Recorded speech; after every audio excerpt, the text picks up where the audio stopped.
Sarah Mitchell stood at her kitchen window, watching the dust clouds gather on the horizon. The year was 1882, and the Arizona Territory was no place for a woman alone. At 28, she had been widowed for 3 years, left to raise her daughter Emma on their small ranch outside of Tucson.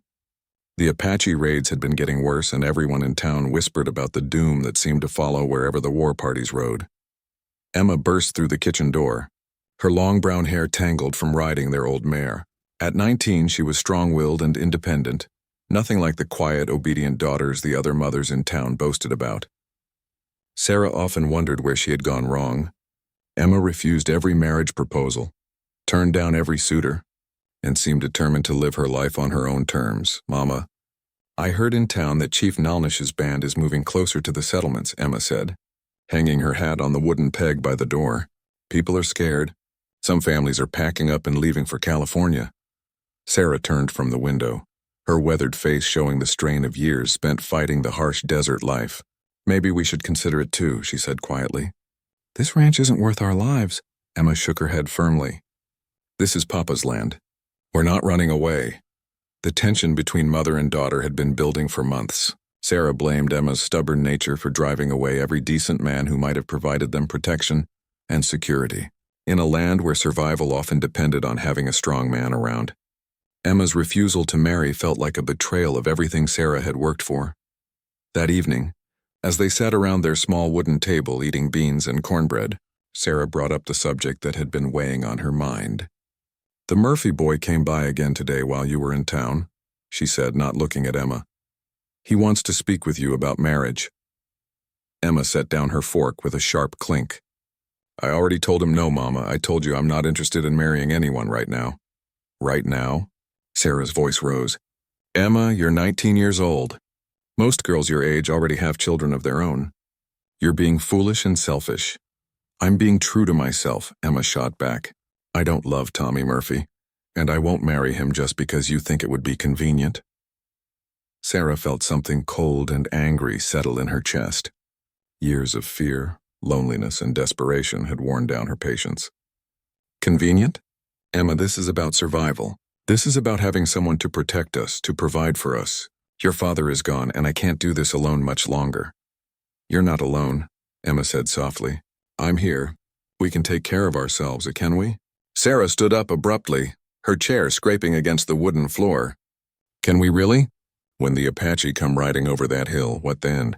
When the cattle get stolen or the well runs dry, what then? Your independence won't protect us, Emma."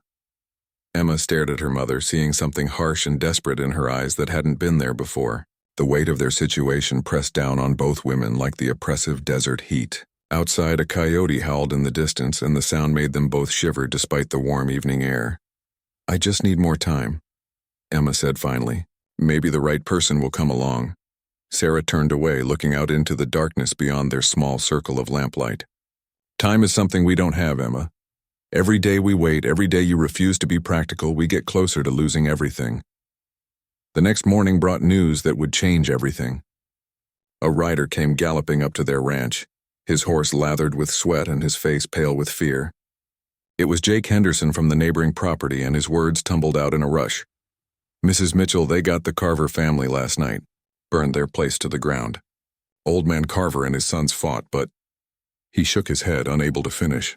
Sarah felt the blood drain from her face. The Carver ranch was only 5 miles away. "What about Mrs. Carver and the girls?" "Taken," Jake said grimly. "Word is Chief Nalnish is looking to make examples. He wants the white settlers gone from this territory, and he's willing to do whatever it takes." After Jake rode off to warn the other families, Sarah and Emma stood in their yard, looking at their small ranch with new eyes. The chicken coop, the vegetable garden, the corral where their few cattle grazed, everything seemed suddenly fragile and temporary. "We should pack up and go to town," Emma said quietly. "Stay at the hotel until this passes." But Sarah was thinking of something else entirely. A desperate idea had been forming in her mind, born from years of watching her daughter throw away every chance at security and protection. As she watched Emma check the locks on the barn, Sarah made a decision that would haunt them both for the rest of their lives. 3 days later, the unthinkable happened. Sarah woke before dawn to the sound of horses approaching their ranch. Through the small window, she could see dark figures moving in the gray morning light.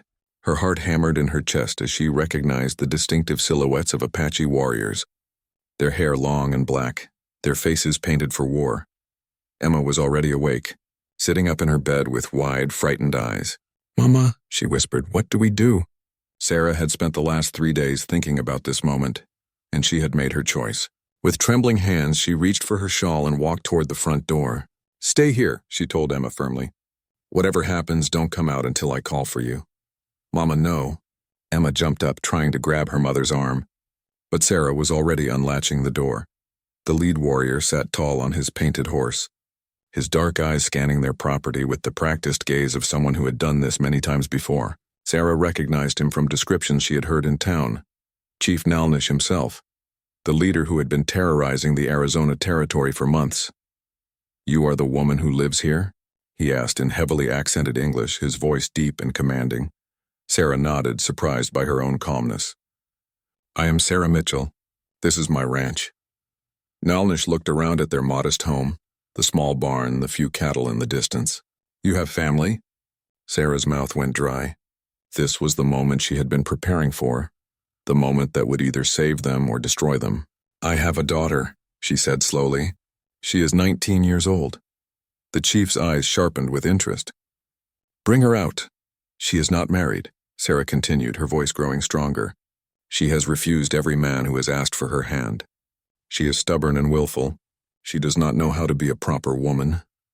Behind her, Sarah could hear Emma gasp from inside the house, but Sarah pressed on, the words tumbling out like a confession she had been holding back for years. "She does not cook well. She does not sew.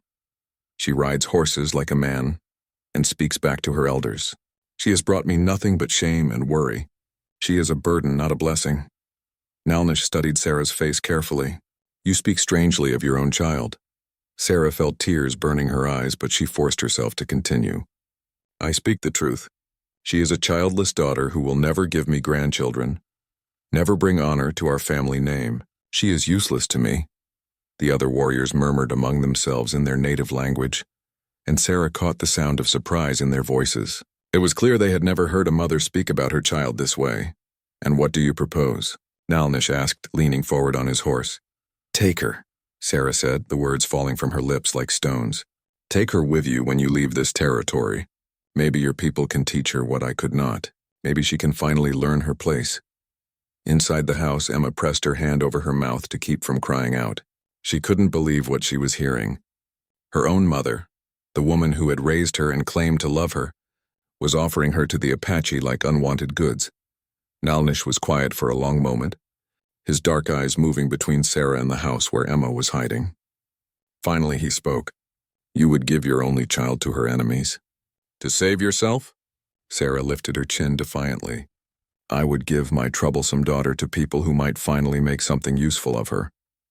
The chief studied her for another long moment, then made a sharp gesture to his warriors. "Bring her out," he commanded. Sarah turned toward the house. "Emma," she called, her voice harsh and cold. "Come out here right now." Emma appeared in the doorway, her face pale and her eyes wide with shock and betrayal. She looked at her mother as if she were seeing a stranger, someone she had never met before. "This is my daughter," Sarah announced to the assembled warriors. "Emma Mitchell. She is healthy and strong, but she has no value to me or to any white man. Perhaps she will be of more use to your people." Emma walked slowly toward the group of warriors, her legs shaking with each step. She had always known her mother was disappointed in her choices, but she had never imagined it ran this deep. To be offered up like a sacrifice, to be called worthless and burdensome in front of armed enemies. It was a betrayal beyond anything she could have imagined. Nalnish looked down at Emma from his horse. "What do you say, girl? Do you agree with your mother's words?" Emma raised her head and looked directly into the chief's eyes. Despite her fear, despite the shock of her mother's betrayal, she found her voice.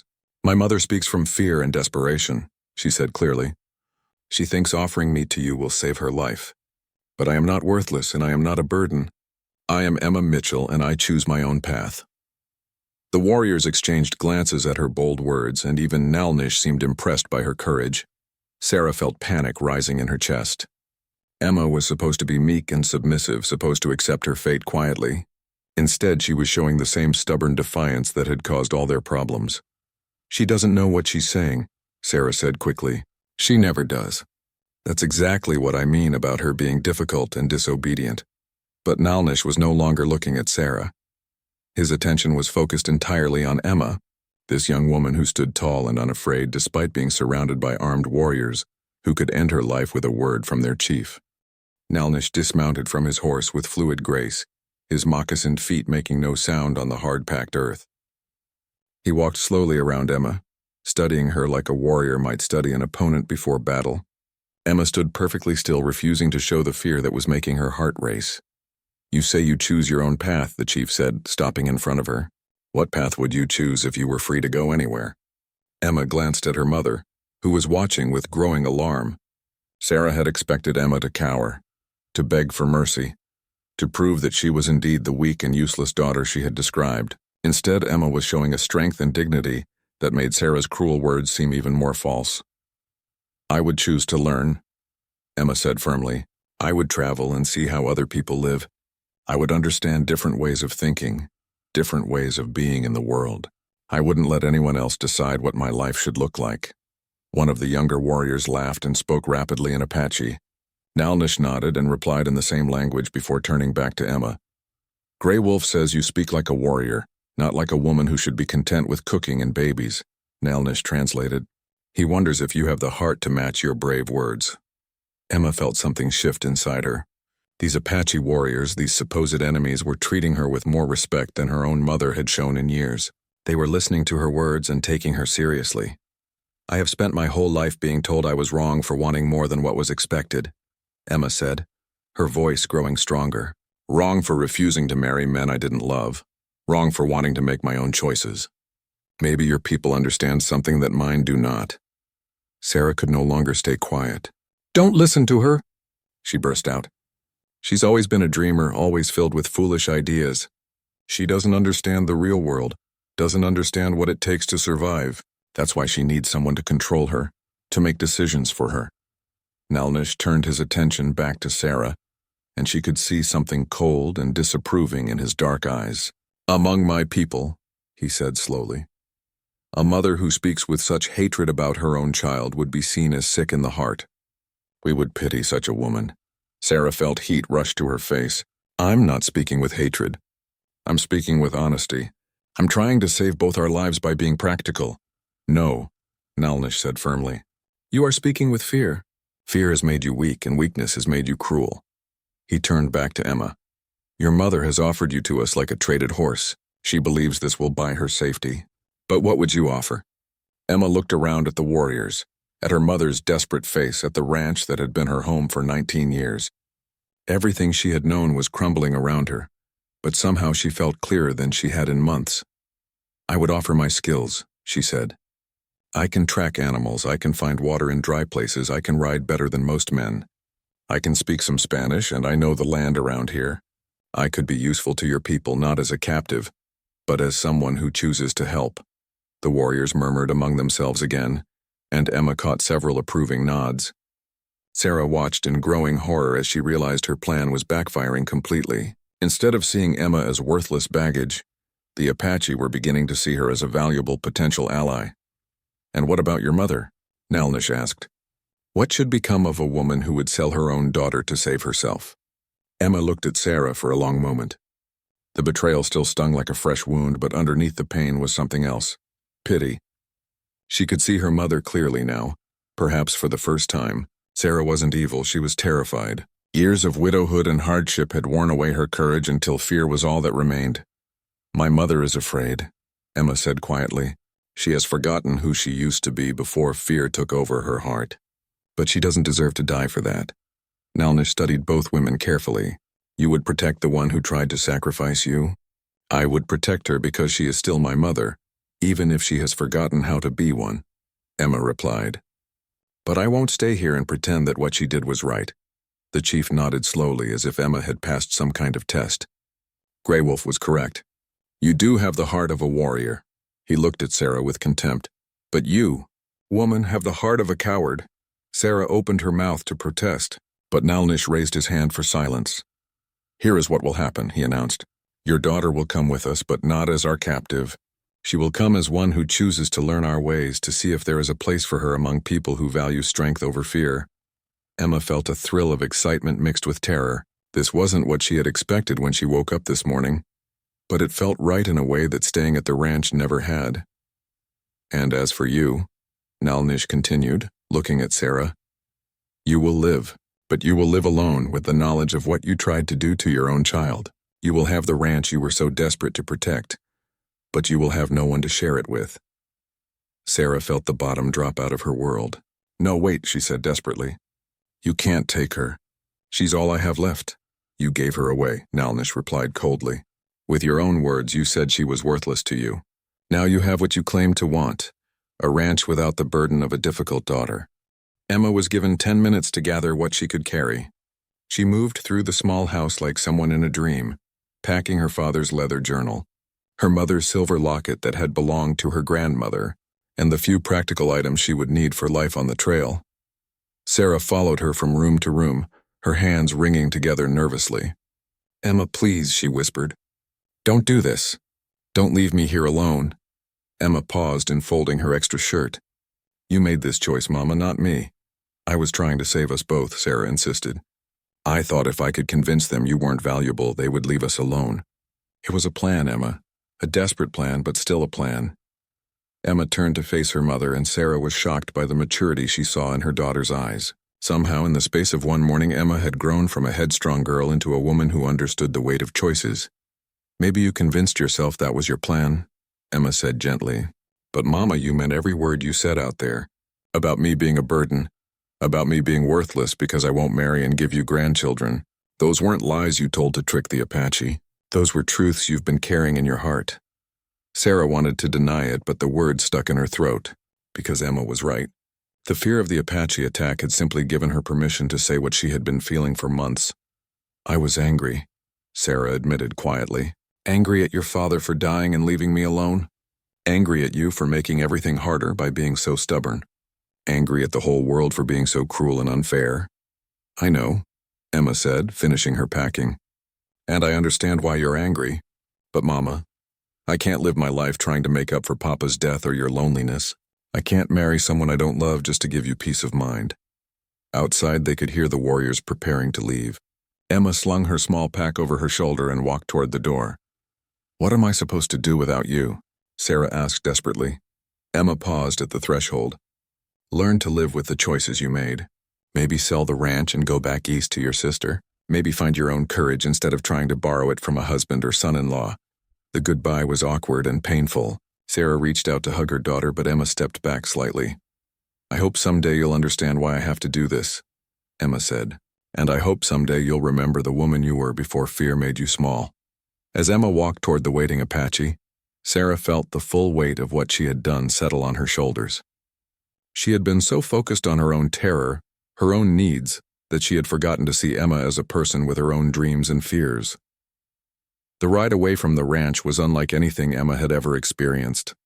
The Apache warriors moved across the desert landscape with an efficiency and grace that amazed her.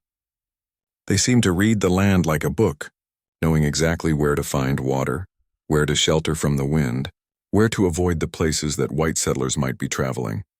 At first, Emma rode in silence, still processing the morning's events. But gradually, Grey Wolf began to speak with her in halting English, asking about her knowledge of the territory and her skills with horses. "Your mother," he said as they paused to rest at midday. "She is not like Apache mothers." Emma looked back toward the direction of their ranch, though it was long out of sight. "No," she agreed. "Apache mothers don't offer their children to enemies. Apache mothers teach children to be strong," Grey Wolf explained. "Even daughters learn to fight, to hunt, to make their own way. A mother who makes her child weak is not a good mother." Emma had never thought about it that way before. In her world, daughters were supposed to be protected and sheltered, kept safe until they could be handed over to husbands. But what if that wasn't the only way? "What happens to women in your tribe who don't want to marry?" she asked. Grey Wolf smiled. "They don't marry. Some become healers, some become scouts, some become traders. Women choose their path, same as men. The concept was so foreign to Emma's experience that she could barely grasp it. In her world, an unmarried woman was seen as a failure, a burden on her family. But here was a society where a woman's worth wasn't determined by her relationship to a man. That evening, as they made camp in a hidden canyon, Chief Nalnish approached Emma where she sat by the fire. "You are thinking hard thoughts," he observed, settling down beside her. "I'm thinking about what you said about my mother having fear in her heart," Emma replied. "I'm wondering if I have fear too." "All people have fear," Nalnish said. "The question is whether fear rules you or you rule fear." Emma stared into the dancing flames. "I was afraid of disappointing her, even when I disagreed with her. I was afraid of being alone if I left home. But I was also afraid of disappearing if I stayed. And now," Emma considered the question seriously. "Now I'm afraid, but it's a different kind of fear. It's the fear you feel when you're standing at the edge of a cliff, deciding whether to jump into the water below. Scary, but also exciting." Nalnish nodded approvingly. "That is good fear. Fear that makes you strong, not weak." As the stars came out overhead, Emma lay in her bedroll thinking about her mother alone at the ranch. Part of her felt guilty for leaving, but a larger part felt something she had never experienced before. The intoxicating sensation of being completely free to choose her own destiny. Back at the Mitchell Ranch, Sarah sat at her kitchen table in the dark, too exhausted to light a lamp. The silence was overwhelming after years of Emma's chatter and laughter filling the house. She kept listening for the sound of her daughter's footsteps, kept expecting Emma to burst through the door with news from town or stories about the animals she had seen on her rides. But the door remained closed, and Sarah was left alone with the terrible echo of her own words. "She is useless to me." How had she let herself become the kind of person who could say such things about her own child? 3 weeks passed before Emma truly began to understand what life with the Apache meant. The band moved constantly, following water sources and game trails that had been used for generations. Emma learned to read the signs that Grey Wolf and the other scouts pointed out. The bent grass that showed which way deer had traveled. The color of distant smoke that revealed whether it came from a cooking fire or a signal fire. The way birds flew that indicated whether strangers were approaching. Her body ached from the constant riding and walking, but she was growing stronger. Her hands, once soft from ranch work, became calloused from handling ropes and weapons. Her skin darkened from the desert sun, and her hair grew wild and free without the constraints of pins and proper braids. Most surprisingly, she was beginning to understand the Apache language. Grey Wolf was patient with her attempts to communicate, and she found that she had a natural ear for the musical sounds of their speech. "You learn fast," said Ayanna, one of the Apache women, as Emma successfully asked for water in their language during a rest stop. Emma had been nervous about how the Apache women would treat her, but they had welcomed her with a matter-of-fact acceptance that surprised her. They taught her which plants could be eaten, which ones could heal wounds, and which ones could poison enemies. They showed her how to tan hides, how to make tools from bone and stone, and how to find her way using the stars. "In your world," Ayanna told her one evening as they prepared the evening meal, "women wait for men to protect them. Here, women protect themselves and their families together with the men." Emma watched Ayanna's skilled hands prepare medicine from desert plants. "Weren't you ever afraid?" she asked. "When you were young, weren't you scared of being so independent?" Ayanna laughed. "Of course I was afraid. Fear keeps us alive. But I was more afraid of being weak than of being strong." Meanwhile, back at the Mitchell Ranch, Sarah was discovering what loneliness truly meant. The first week had been the worst. She jumped at every sound, convinced that Apache raiding parties were coming for her. She barely slept and ate even less, her body consumed with anxiety and regret. But as the days passed and no raiders appeared, a different kind of suffering set in. The ranch felt enormous and empty without Emma's presence. Sarah found herself talking to the chickens just to hear a voice, even if it was her own. Tommy Murphy came by twice to ask about Emma, and both times Sarah had to lie, saying Emma had gone to visit relatives in California. She couldn't bear to tell anyone the truth about what she had done. The worst part was the memories. Every corner of the ranch reminded her of Emma. The kitchen table where they had shared thousands of meals. The front porch where Emma used to sit and brush her hair in the evenings. The corral where Emma had trained their horses with patience and kindness. Sarah began to remember things she had forgotten, or perhaps had forced herself to forget. She remembered Emma as a little girl, fearless and curious, always asking questions about everything. She remembered how Emma had nursed her through a terrible fever 3 winters ago, staying by her bedside for days. She remembered Emma's laughter, the way it could fill a room with warmth and light. She also began to remember herself as she used to be, before fear had taken over her heart. She had once been brave, adventurous even. She had agreed to marry Emma's father and move to the Arizona Territory, when it was still considered wilderness. She had helped build their ranch from nothing, working alongside her husband to dig wells and build fences and survive the harsh desert seasons. When had she become such a coward? When had she started believing that safety was more important than integrity? The answer came to her one evening as she sat alone at the kitchen table, picking at a supper she didn't want to eat. It had been gradual, so gradual she hadn't noticed it happening. Each loss, each disappointment, each moment of fear had added another layer of protection around her heart until she could barely feel anything except the need to survive.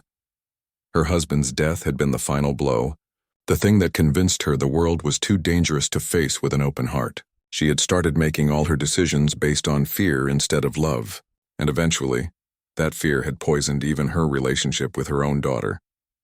Back in the Apache camp, Emma was facing challenges she never could have imagined. The physical hardships were real, sleeping on the ground, eating unfamiliar foods, dealing with the constant threat of pursuit by Army patrols. But the emotional growth was even more intense. She was learning to see the world through completely different eyes. The Apache didn't think of the land as something to be owned and controlled, but as something to be understood and respected. They didn't see other tribes as enemies to be destroyed, but as neighbors to be negotiated with or avoided. They didn't see individual success as more important than the welfare of the group. "Your people," Chief Nelnish said to her one evening as they watched the sunset paint the desert mountains in shades of red and gold. "They take everything they can and then want more. They cut the earth and expect it to heal. They kill the buffalo and leave the meat to rot. They make wars over lines drawn on papers." Emma thought about the ranch, about the way white settlers had carved up the territory into neat squares of ownership, building fences to keep out people who had been living there for thousands of years. "We're not all like that," she said quietly. "No," Nelnish agreed. "You are not like that. That is why you could leave your mother's fear behind and choose a different path." "I'm still afraid sometimes," Emma admitted. "Afraid I made the wrong choice. Afraid my mother will never forgive me for leaving." "Fear of making wrong choices is wisdom," Nelnish replied. "But fear of making any choice at all is death while still breathing." Emma understood what he meant. Her mother had been so afraid of making the wrong choice that she had stopped making real choices at all, just reacting to whatever seemed most immediately threatening. 2 months after Emma had left with the Apache, news began to spread throughout the territory that would change everything. The army was negotiating with Chief Nelnish for a peaceful settlement. The constant raiding and warfare had taken a toll on both sides, and there were rumors of a treaty that would allow the Apache to stay in the region in exchange for an end to the attacks on white settlements. Emma heard the news from a captured army scout who had been brought to their camp. The man was terrified, expecting to be tortured or killed, but Nelnish questioned him calmly and then released him with a message for the army commanders.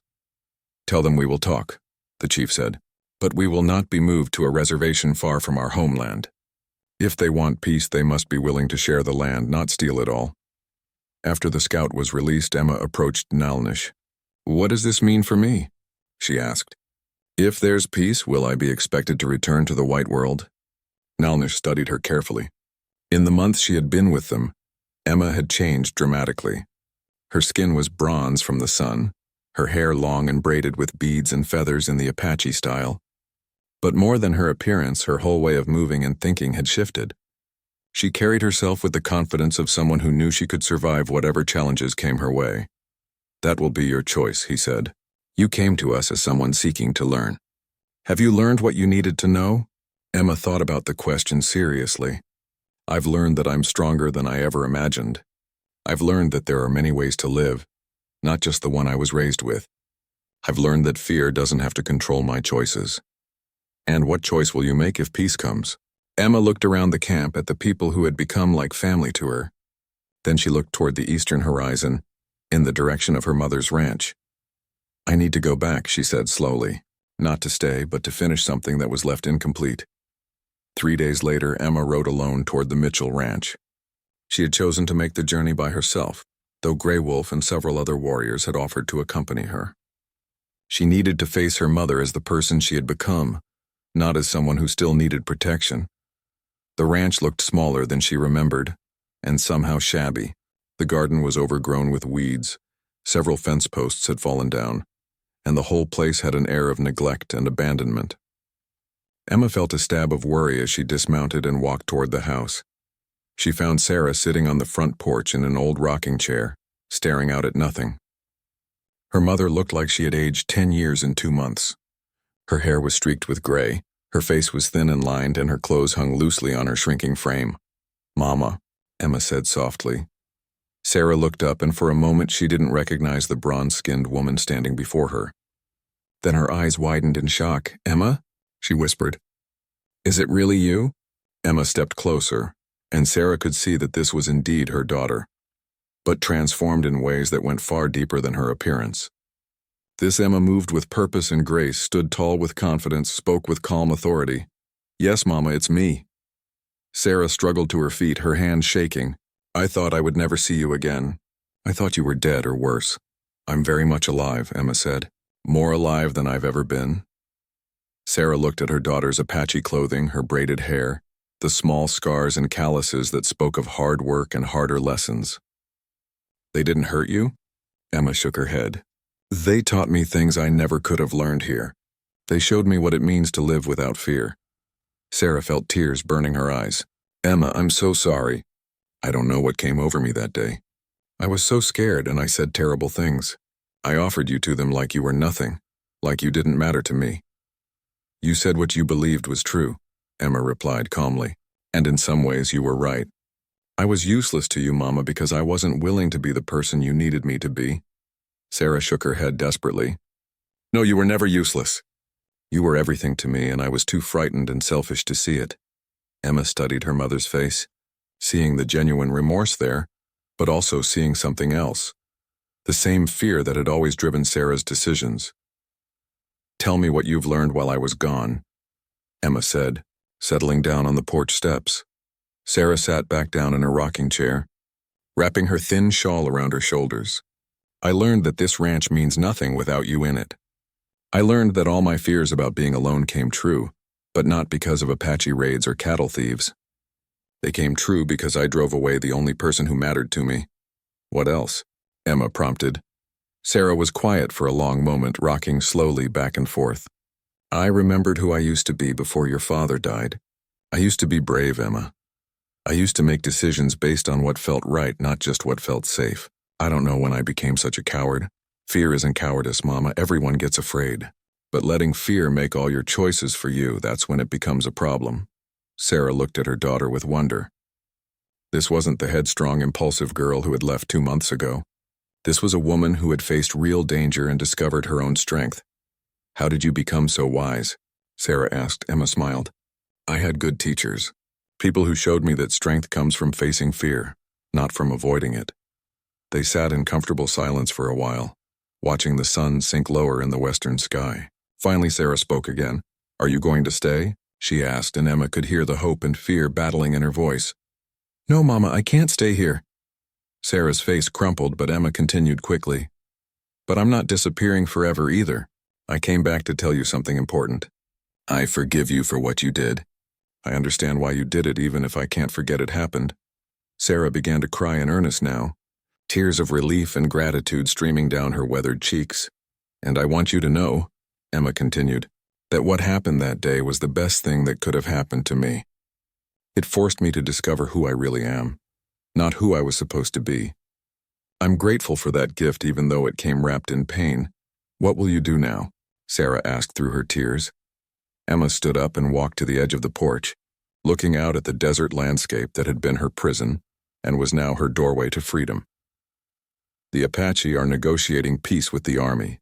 If the talks succeed, there will be opportunities for people who can speak both languages, who understand both worlds. I want to be part of that.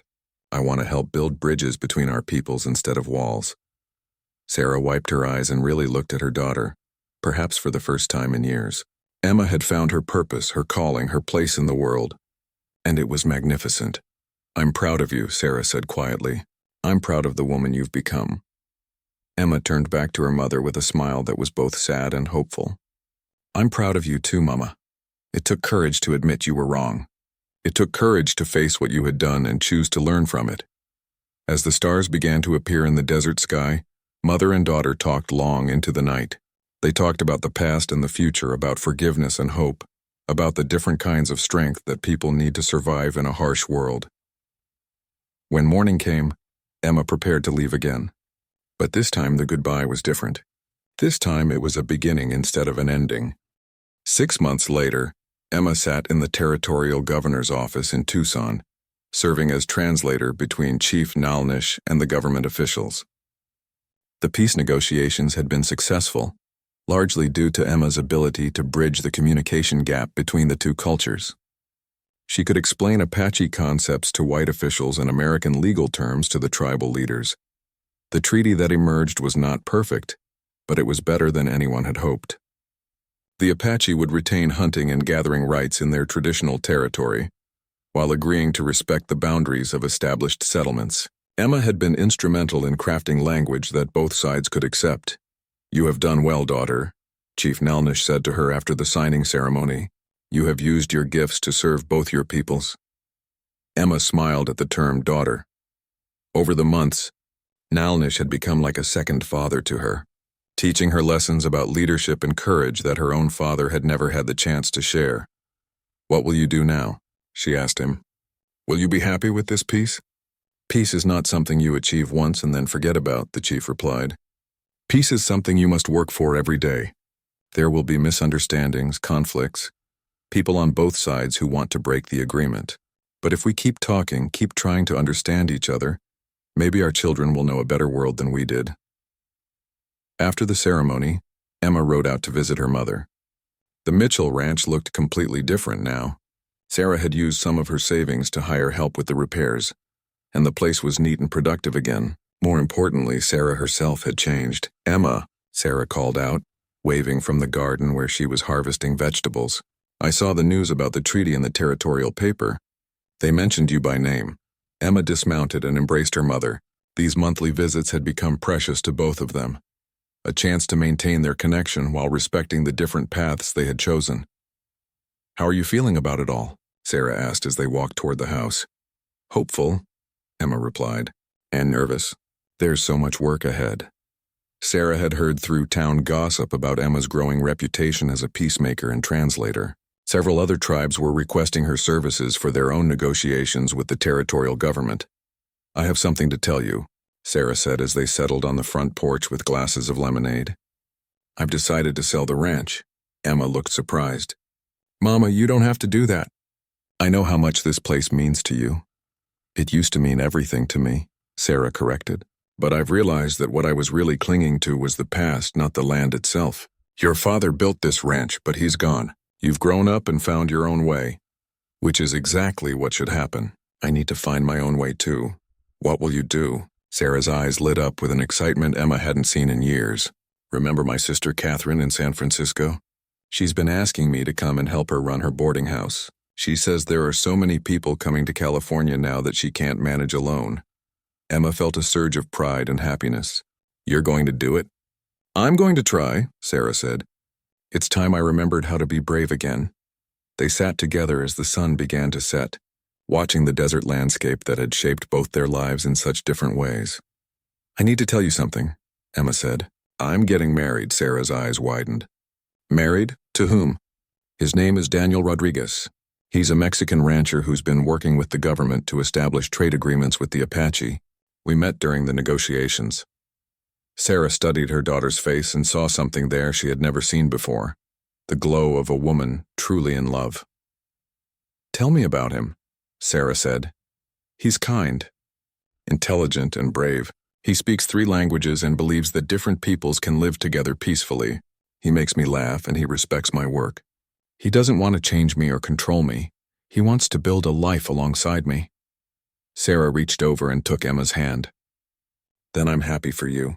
Truly happy. There's something else, Emma continued. We want to start a school. A place where Apache, Mexican, and American children can learn together. We think if children grow up understanding each other's cultures, they'll be less likely to fight wars when they become adults. Sarah squeezed her daughter's hand tighter. That sounds wonderful. And it sounds exactly like something you would dream up. As the first stars appeared in the darkening sky, Emma pulled a letter from her pocket. I have something for you. Daniel wrote this for me to translate, but I think you should read it yourself. Sarah took the letter, written in careful English in a strong masculine hand. Mrs. Mitchell, it read. I know we have not met, but I wanted you to know that I love your daughter deeply and completely. She has told me about the difficulties between you in the past, but she has also told me about the strength and courage she inherited from you. I promise to honor the woman you raised and to support her in becoming everything she is meant to be. I hope someday we can meet and you can see for yourself how happy she makes me, and how proud I am to be chosen by such a remarkable woman. With respect and gratitude, Daniel Rodriguez. Sarah wiped tears from her eyes as she finished reading. He sounds like a good man, he is. And Mama, he wants you to know that you'll always be welcome in our home. Always. Sarah looked at her daughter. This strong, confident, radiant woman who had found her place in the world not by accepting limitations, but by refusing to be limited. I'm so proud of who you've become, Sarah said. Not just proud, I'm amazed. You took the worst thing I ever did to you and turned it into the foundation for the best life you could imagine. Emma smiled. You taught me something important that day. Even though you didn't mean to, you taught me that I was strong enough to survive anything, even the loss of my mother's love. Once I knew that, I wasn't afraid of anything else. You never lost my love, Sarah said quietly. I just forgot how to show it properly. I know that now, Emma replied. And I forgive you completely. More than that, I'm grateful. If you hadn't pushed me out of the nest, I never would have learned I could fly. As they said goodbye the next morning, both women knew that this was not an ending but a transformation. Sarah was finally ready to stop living in fear and start living with purpose. Emma was ready to build a future based on hope instead of survival. The heartless mother who had offered her daughter to the Apache was gone, replaced by a woman learning to be brave again. The rebellious daughter who had refused every suitor was gone too, replaced by a woman who had chosen her own path and found love on her own terms. Their story had begun with betrayal and desperation, but it ended with forgiveness, growth, and the kind of love that doesn't try to possess or control, but simply celebrates the courage to become who you're meant to be.